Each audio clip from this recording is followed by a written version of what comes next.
Khara Croswaite Brindle is passionate about giving people aha moments that create goosebumps and catalyze powerful action. Khara is honored to serve young adult professionals in her work in mental health and higher education, with an emphasis on healing perfectionist trauma and personal support. She's a licensed professional counselor, a private group practice in Denver, Colorado. She's proud to speak on suicide prevention since 2017. Today, her topic is the stress of suicide, reducing fear through caring connection. Let's all give Khara a warm welcome by saying hi, hello, welcome in the chat box. And Khara, I'd love you to go ahead and take it away. Thank you, Peggy. Thanks everyone for being here this morning.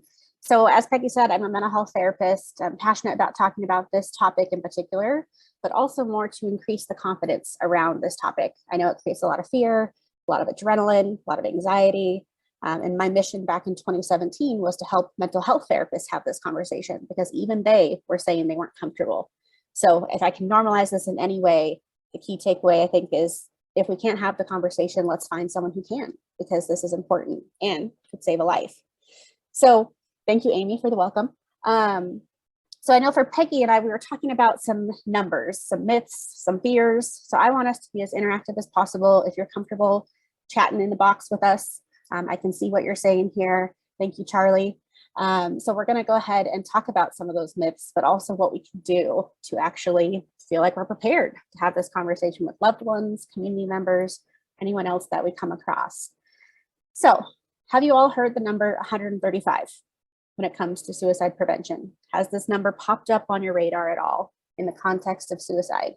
Anyone have a guess what the number 135 represents? If you have a guess, put it in the chat box for us. Now it's early for some of you, thinking about what this number could represent. Charlie's saying survivors, something around survivors. Any other guesses for what 135 represents? Now this number is coming from the American Association of Suicidology. They're the folks that are doing all the research. And yes, Diane, you absolutely have got it. If I had a prize, you would get it. So this is the minimum number of people impacted by each suicide. Minimum, right? So when we think about people suffering, because that's what suicide is very much about. It's about pain. It's about feeling like it's inescapable, that there's no change in sight. When these folks are telling us people would be better off without me, no one would notice, no one cares, this is the number that pops into my head.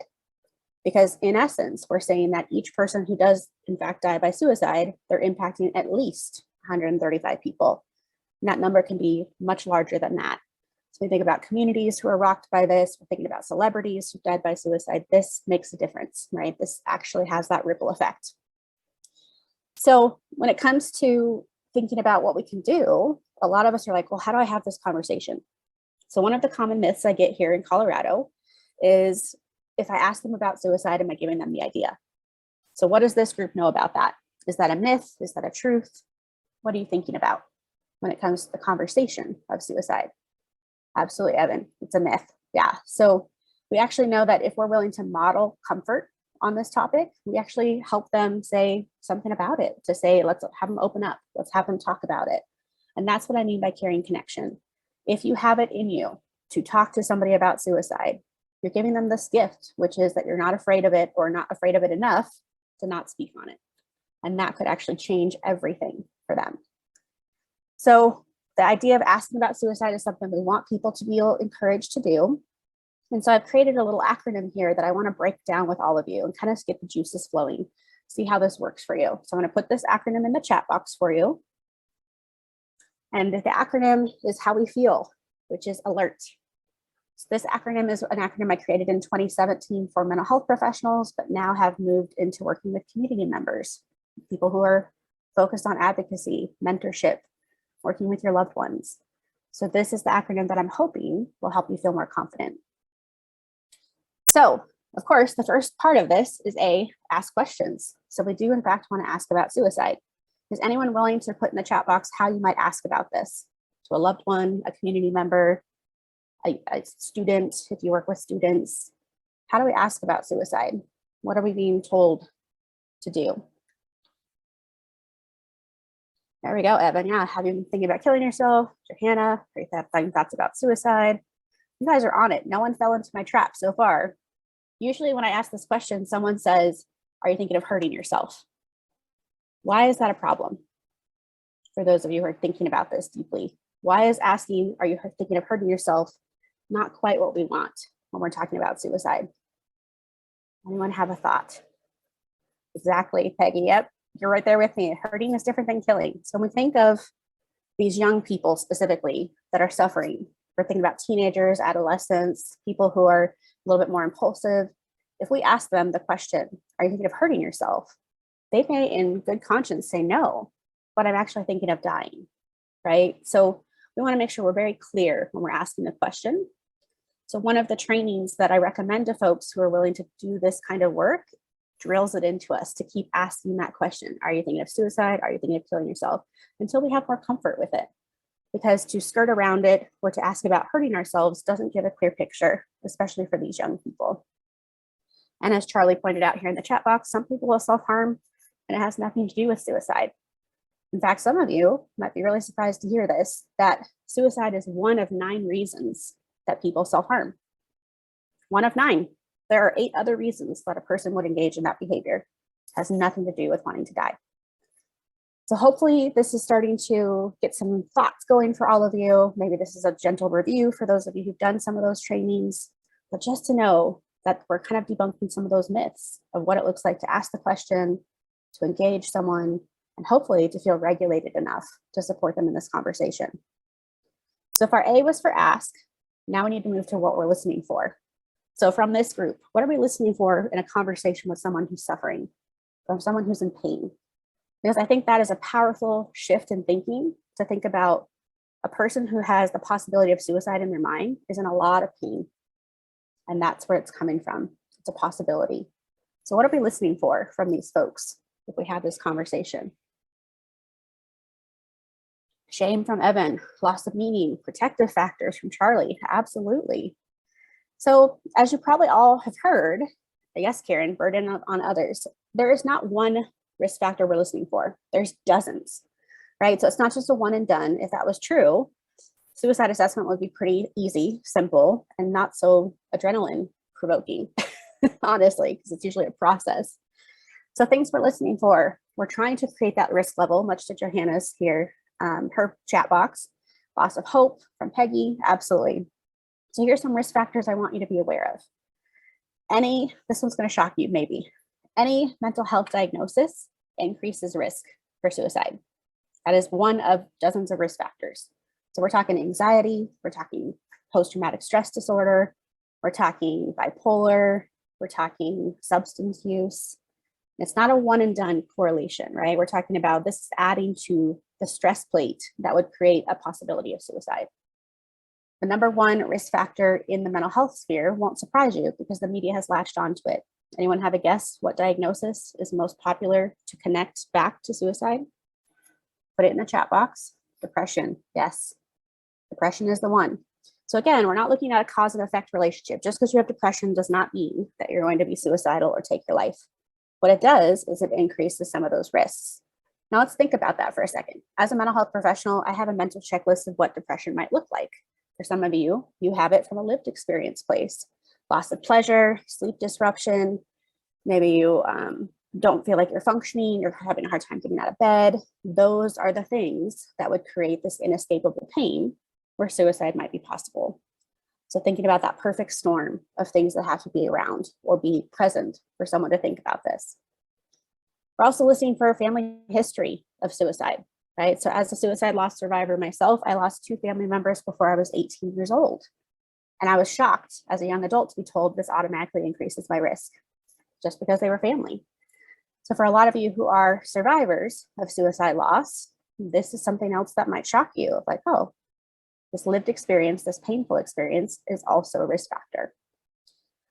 The environmental things, I think that was Evan, somebody was talked about protective factors. These are things we also need to be tracking. So protective factors, what's keeping them alive? That is a question that I've outright asked clients as a mental health professional, but community members as well. You're in a lot of pain, what's keeping you alive? So in essence, there's a lot of things to listen for. There is not one thing that is pinpointing the risk of suicide.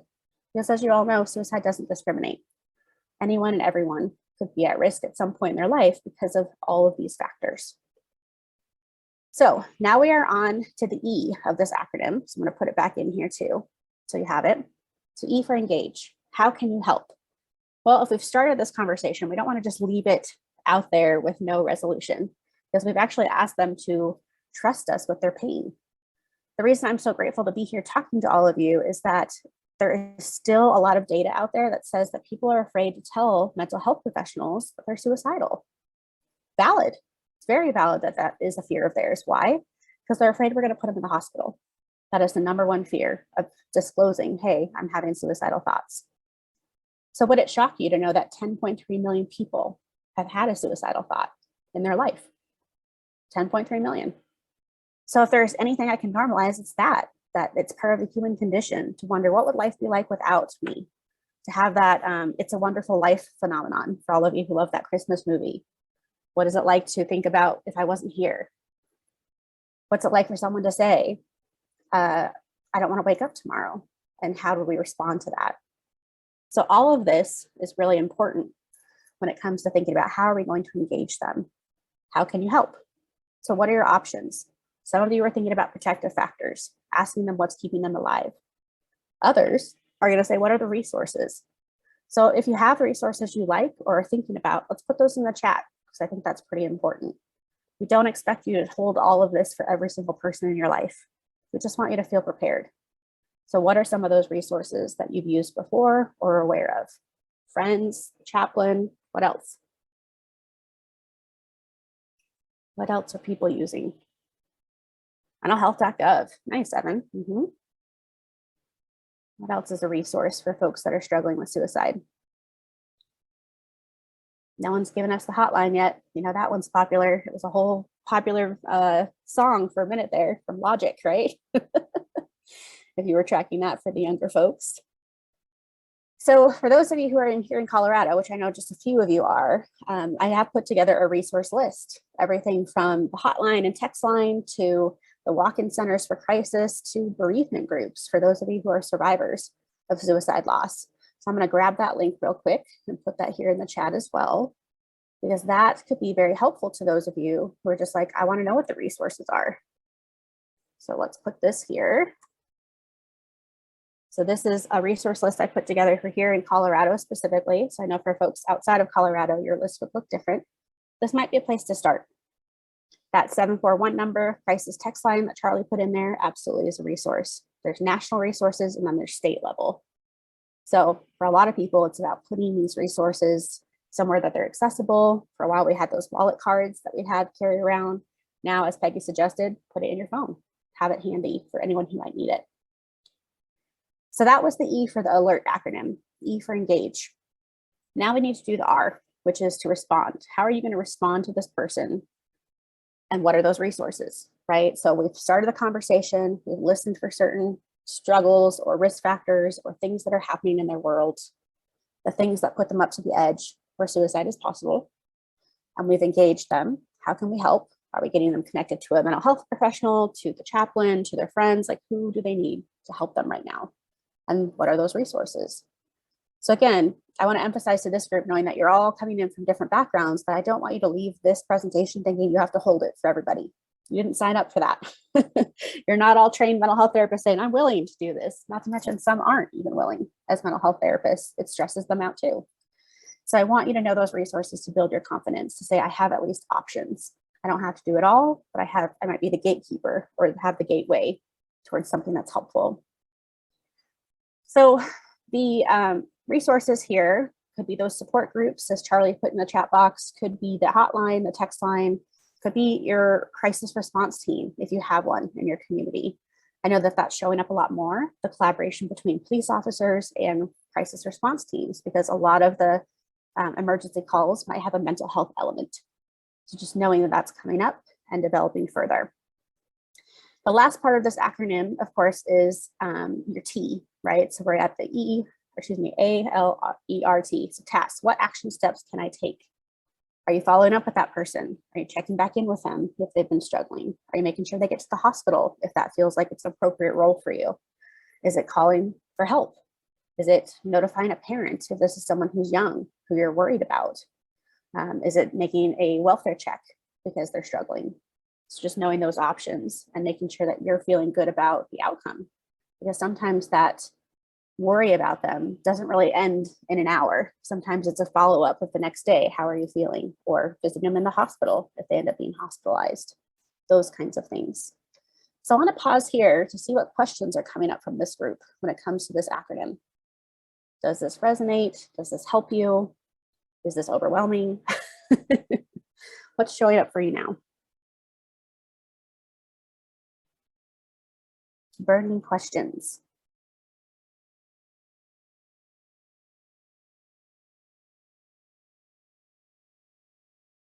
So as Peggy put in the chat, it is unique. We can't treat everyone the same. This is what we have now. It could evolve. What we do later, a year from now, might look different because we're always learning new things about suicide. We're learning about what makes the capacity for suicide, what makes that possible. Are we adding to the risk factor list? Are we looking at other protective factors? You know, the one that's really on everyone's mind right now is sleep disruption, which lo and behold in the pandemic has been a challenge, right? Most people are waking up at 2 or 3 in the morning. Maybe they're anxious, maybe they've lost their job, maybe they're stressed about their finances. People aren't sleeping so well. And so that would be a potential risk factor if it continues to disrupt their life. Let's see, how long do you keep catching up with them? Some people latch on to you. Suggestions. Oh, good question, Diane. So I think it's really about where your level of comfort is. Is it really about the warm handoff, making sure they're getting to a professional? That might be then your permission to step away, knowing that it's in someone else's hands. Versus, let's say you're in a mentorship role, or you're a volunteer, or you're in a school, for example. You might then want to make sure that you have a team of people checking in with them, that it's not all on your shoulders. For many people right now, their bandwidth is very narrow. They don't feel like they can give a lot. They're kind of struggling with their own stuff. So to be available to others feels really hard. So I think I would give anyone permission to say, do what you feel is right. And then if you have to step back, let them know that, you know, you're passing the torch, and that's okay. I don't expect anyone to be the one and only resource. That would be an equation for burnout, in my opinion. Thank you, Charlie.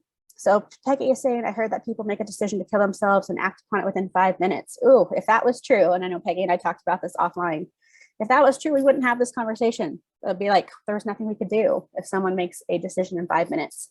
Now, we do recognize that different age groups have different experiences. So what Peggy is picking up on is that our adolescent or young people generations are scaring us a little bit more because of their impulsivity. They're the ones that might have the idea, the plan, the thoughts, the means, and make a decision in 5 minutes. Now, the good news as a mental health professional is I'm here to tell you that that is the exception to the rule. That is not the general response. We do see that more often in adolescents. However, for many of people, if we think about this from the lens of pain, someone who's in pain might be in pain for weeks, months, years before suicide is possible. So that is reassuring for those of us who want to have this conversation, to intervene, to help, to have something shift, that it's not so impulsive for everybody. I know each person's suicide story is different, but the majority of people will be in pain for a while before suicide shows up as a possibility. So we have some time. That's the good news, if there was good news. Great question. Other questions that are coming up from this group? I have one for you, if not, because I know Peggy and I talked about this when we first connected about this summit. So she's focused on holidays, which are absolutely hard. They're definitely triggering. They're challenging for those of us who've lost someone, we're missing that person. There's all sorts of things that come into play. For a lot of you, you might assume that the holidays are the time where we see the most suicides here in the US. And Karen's shaking her head, I can see you. And she's like, that's not true. And I agree, it is not true.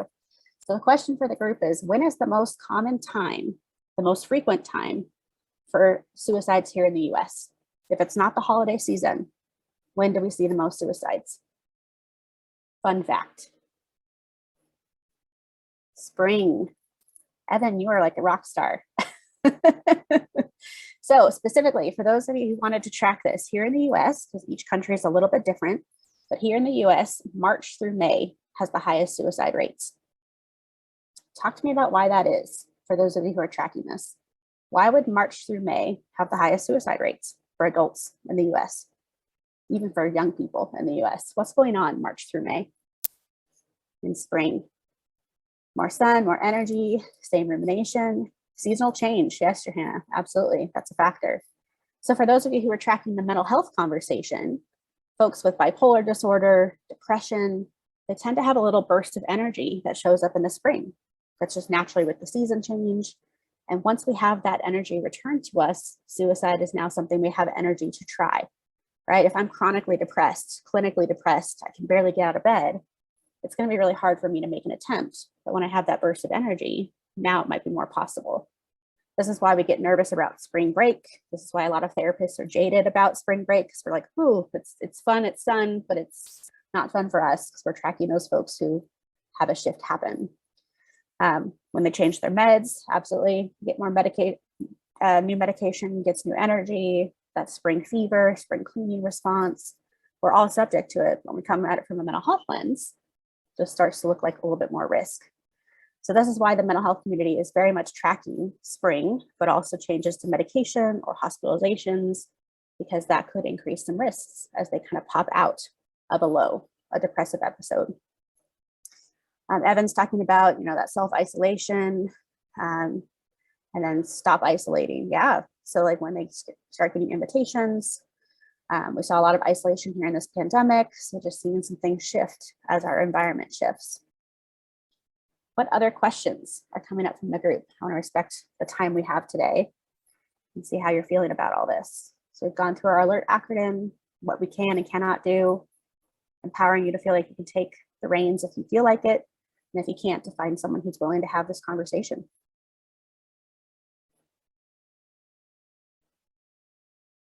Anyone tracking what social media is showing up for risk for suicide? That's another fun one. How many hours of social media a day put you at higher risk for suicide? Any guesses?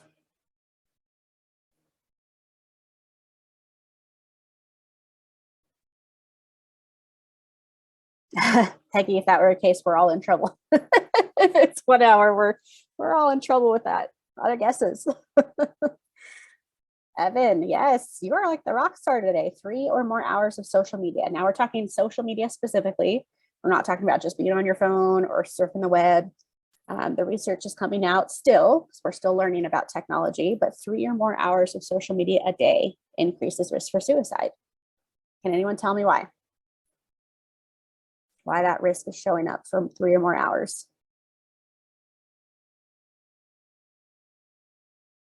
Well, for many of these young people, it's where are they fitting it in? They're overextended, they're scheduled all over the place to do extracurriculars, things after school, they're fitting in at night, and now we're back to sleep disruption.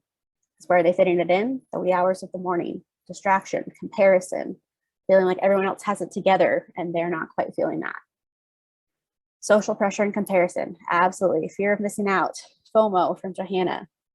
So I want to circle back to Julia's question because it's a very powerful one. She says, when you are having a conversation with someone who is suicidal but refuses to get help, what should you do? Well, I imagine that refusal is pretty distressing for a lot of you, because it's like they're tying our hands kind of feeling.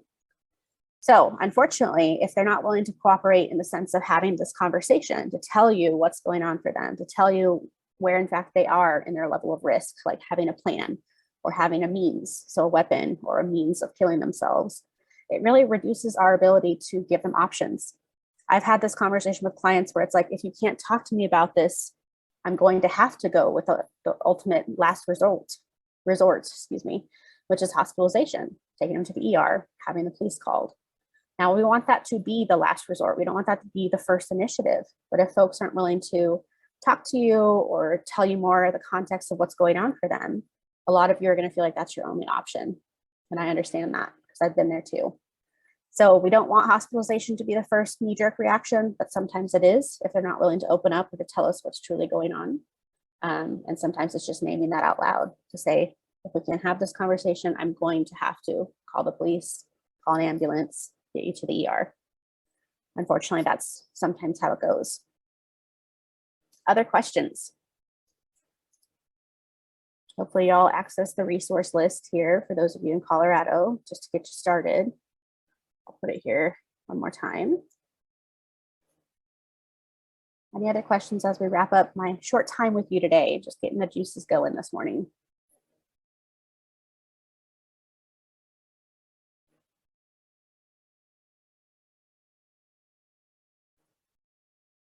Do I ever require clients to sign releases of information to allow for communication with loved ones? I absolutely do an emergency contact and then a release for that person specifically. But also as part of my mental health work as a therapist, my first conversation always includes, here's your limits of confidentiality and privacy, which includes that conversation about if you are suicidal, I'm going to protect you in all the ways that I can, which might include telling your loved one what's going on so they can help and safety plan. So yes, long story short, I do get a signed release, permission to talk to that person, but only for emergency reasons, so that they still feel like they have autonomy in therapy. What's the goal with them? Hospitalization, counseling, goal with who? The clients or goal with the person you're helping? Maybe clarify for that, Diane, a little bit if you can. Person helping. So for a lot of people, it's just about getting them connected to the right person. So if you know this person, if they're a loved one, you might already have a sense of, do they prefer a chaplain? Do they prefer a therapist? Do they prefer a best friend? Who is their person that they feel most comfortable having this conversation with? Is it their mom, their grandma, their mentor, their coach? So I would not say that everyone needs to see a therapist. That would be very biased of me being a therapist. But for some folks, they're more comfortable with a community member. Maybe it's, I had someone who it was their hall monitor at school that they felt most connected to, a teacher, a coach. So, trying to find that point person